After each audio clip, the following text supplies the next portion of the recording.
And all eyes are on Arizona and Nevada. Now, these two states will decide the balance of power in the U.S. Senate. There are also two major gubernatorial races that are still hanging in the balance. In Arizona, Kari Lake is confident the remaining votes will put her over the top, but it will take days or however long it takes, and at what cost. Here now with the very latest, Arizona Republican gubernatorial candidate Kari Lake.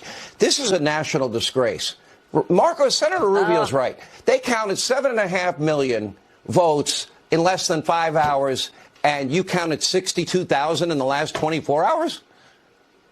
It's crazy. I want to apologize to the world who's waiting for Arizona to count their ballots. But, you know, it's just the way that our laws are written. And it's not my fault. I'm the one I'm really suffering because we worked hard on that campaign. Our followers have been so passionate and they're waiting on pins and needles. I want them to know tonight, I'm 100% confident we win this.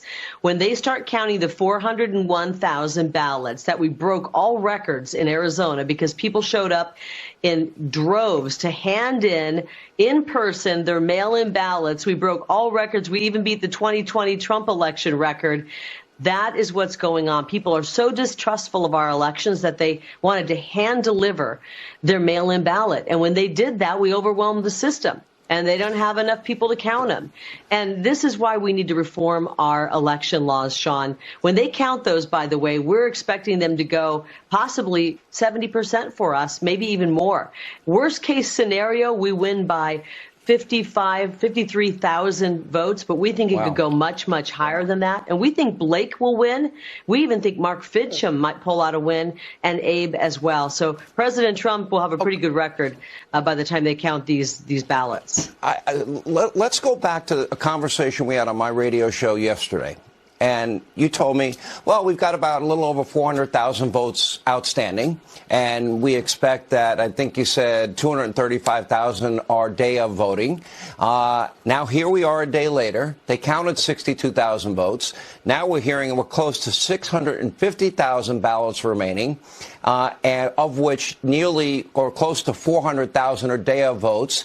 In Blake Masters' case, because you have a bigger lead than he does, he told me earlier tonight that they're winning 68% of those day of votes.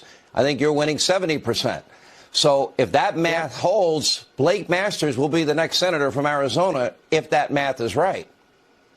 Yeah, if that math holds, I mean, we're going to win by hundreds of thousands, maybe more than 200,000 ballots or votes, which would be great.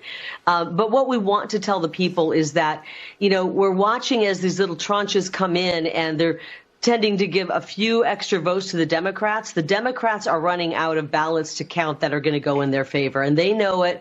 Everyone knows it. Our war rooms know it. When they start counting these mail-in ballots that were hand-delivered, that's when we're going to see everything start to shift. And there's no turning back from that. And it's going to be, I want to prepare our supporters for this turnaround, but I think the left is going to kind of wig out when they find out that they're losing potentially all four of these key races. Okay, so 400 of the 650,000 remaining ballots, 400,000 of the 650, if they're all day of election day handed off, that fits the profile of a conservative voter that's sick and tired of Arizona's voting system and wants to ensure that their vote is going to be counted. And as I pointed out, you're getting a little over 70% of those votes. Blake Masters is getting 68% of those votes. Okay. So what about the other 250,000 or so votes that are not day of? Where are they coming from, and what do we know about those ballots? I'm glad you asked. I have my spreadsheet here. Let me refer to it. Take your time. 17,000 are those drawer three. Remember, when people showed up so excited to vote because they're so ready for change, they got in line before the polls open, only to find out that at more than a third of our polling locations in Maricopa County, the machines weren't working. The tabulators were broken. They didn't have enough toner in the printers. It was just a fiasco. And so they were telling people, come on in and vote. We'll take your ballot. We'll put it in drawer three, and we'll bring it downtown and count it. So there's 17,000 votes that were in drawer three that are left to count.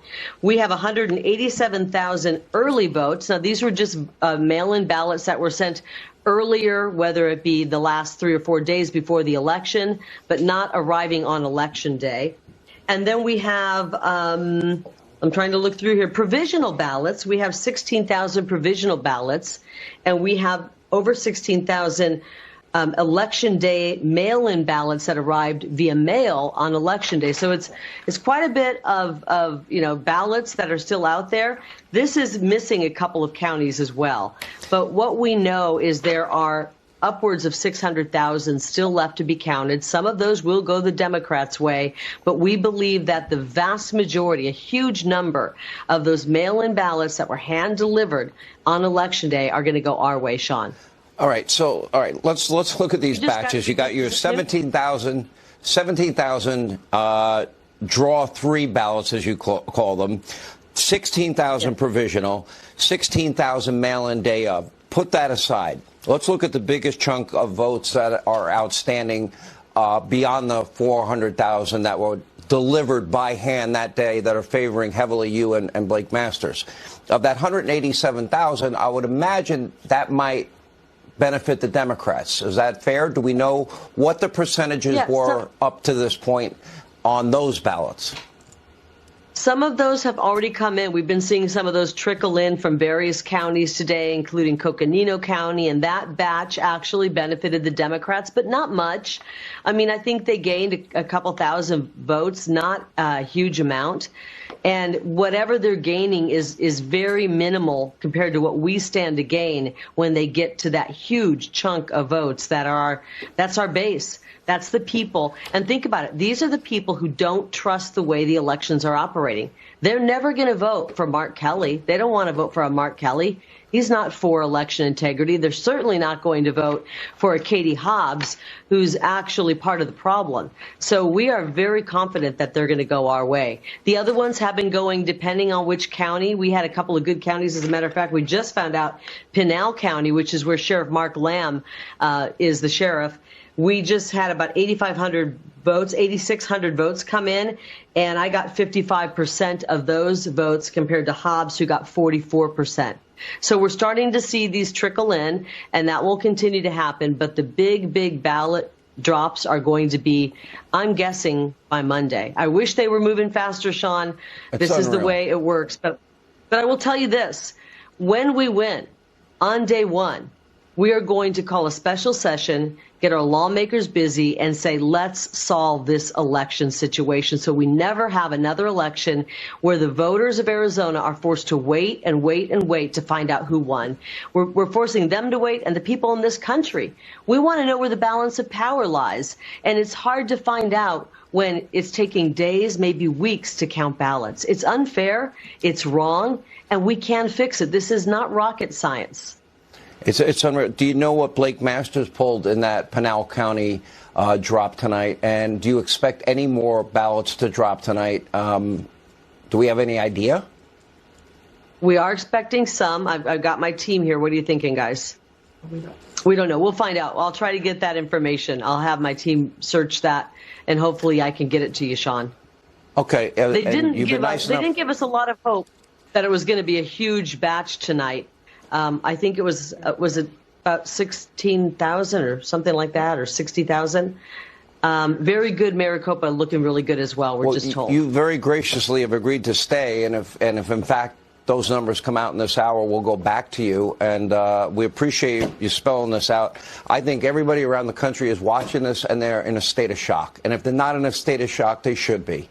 Because we send people to the moon. You know, it's kind of interesting. You look at the moon. I'm gonna land a rocket ship there. I'm gonna have astronauts walk on the moon, and then we're gonna bring them home, and they're gonna live their lives. And that happened. But we can't set up a voting system that gives us results at the end of the voting day. Kari Lake, thank you. You've been very helpful. I just found out. I got an update. Oh, you got an update. 60,000 more Maricopa ballots are coming in by early mail that are coming in tonight. So we will keep an eye out for that, and we'll let you know, Sean. And you're right. Okay. We should be able to fix this. I will fix this as governor, and we're going to make it so that we don't have to wait on Arizona, and the people here don't have to wait to find out the count.